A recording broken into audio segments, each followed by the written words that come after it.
Hello, everyone. It's the 19th Sunday of Ordinary Time. I want to let you know that I'm doing well. I hope to be back to work and back to normal life on Monday. And this week, the scriptures are extraordinarily rich. Let me start with St. Paul's letter to the Romans. My conscience joins with the Holy Spirit in bearing me witness that I have great sorrow and constant anguish in my heart, he says.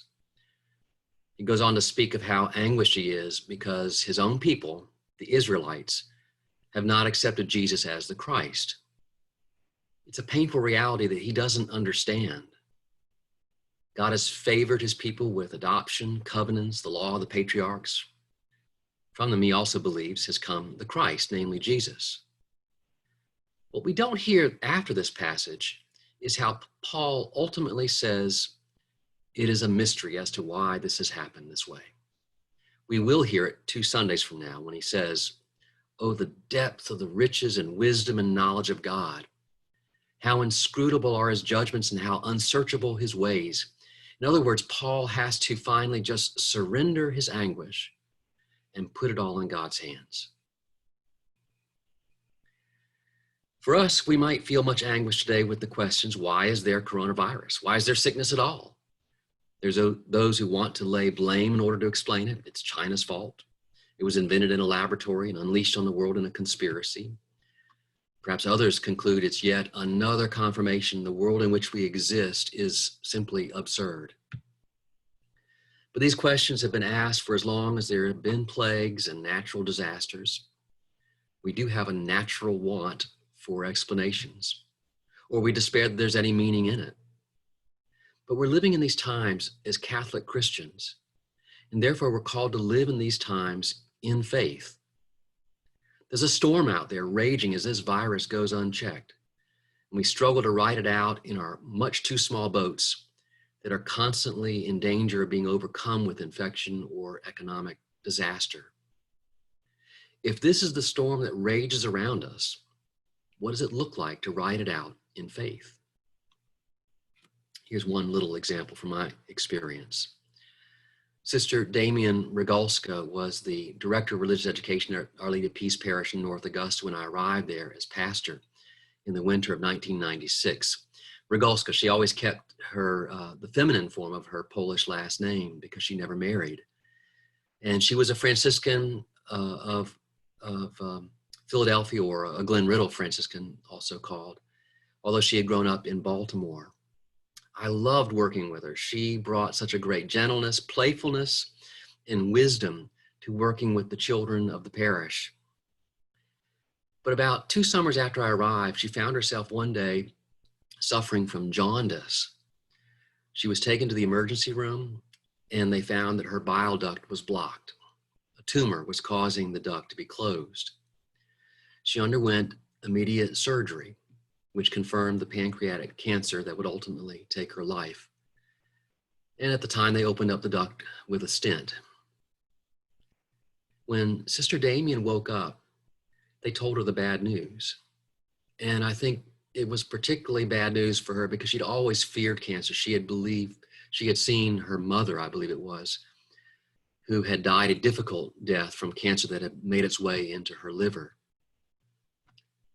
Sister Damian would follow suit, ultimately. She took in the news, and she was asked if she needed anything. And the only thing that she requested at that time was, would they please bring her rosary? She wanted to pray. It was the path she knew to find some peace in the midst of the storm that had been unleashed in her life. If you remember last week, I spoke of how Jesus had learned of John the Baptist's death by execution. He tried to find some time for himself to grieve, but the crowds found him. He responds to their needs, and I suggested last week that the multiplication of loaves and fishes, that miracle, was meant not just to awaken faith in the crowd, but to give Jesus a reassurance that the Father loved him and would sustain him. When the story picks up this week, Jesus finally gets some time by himself to pray on top of a mountain. Meanwhile, he sent the disciples on across the lake, and they become caught in a storm. A boat actually has been discovered in the shallows of Lake Galilee that goes back to the time of around Jesus, and it was a fisherman's type boat. And so the description of the boat we might assume is similar to this one, which was about 26 feet long and 7 feet wide. It's not a very big boat. And so the disciples are in one of these boats, probably Peter or James or John's or Andrew's fishing boat, and they're caught in a storm on the lake. Jesus walks on the water toward them. Jesus walking on the water is clearly meant to communicate his divinity. Only God has mastery over the waves, according to the scriptures.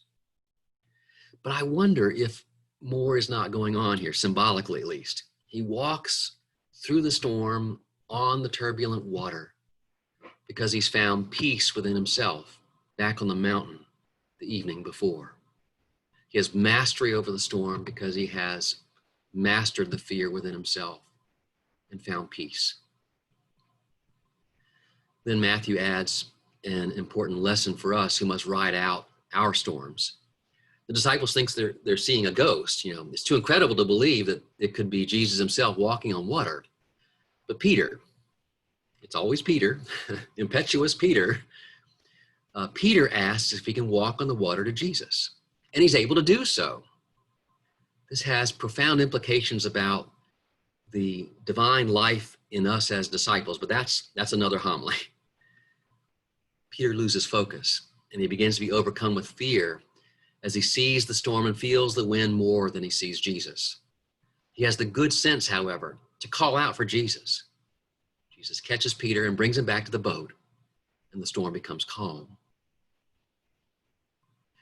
There are times when we find ourselves in storms, when our boats seem to be too small and when the danger seems to be too great. We're tempted to despair, to become bitter and lay blame, or to be overcome with fear. Peter wanted to trust when he stepped out of the boat, but instead of focusing on the Lord, he focused on the waves and the storm. But he called out to Jesus, and Jesus held out his hand. We need to do the same. Call out to Jesus. He will always be there for us. He will give us strength. He will show us how to make the right choices. He will give us the joy or the determination that we need. A good way to reach out to him is through the rosary, of course. As we invoke Mary, we also meditate on the story of our salvation through Jesus. Maybe now is a good time to pick it up again and pray it personally, as a couple or as a family. It doesn't have to be the rosary. Any type of prayer is acceptable and good. Pray in whatever way is best for you, however, that as he brought calm to the storm on the Sea of Galilee for the disciples, as he brought Sister Damien peace, as he himself found peace within himself, so too he'll give us a peace that no storm can ultimately take away.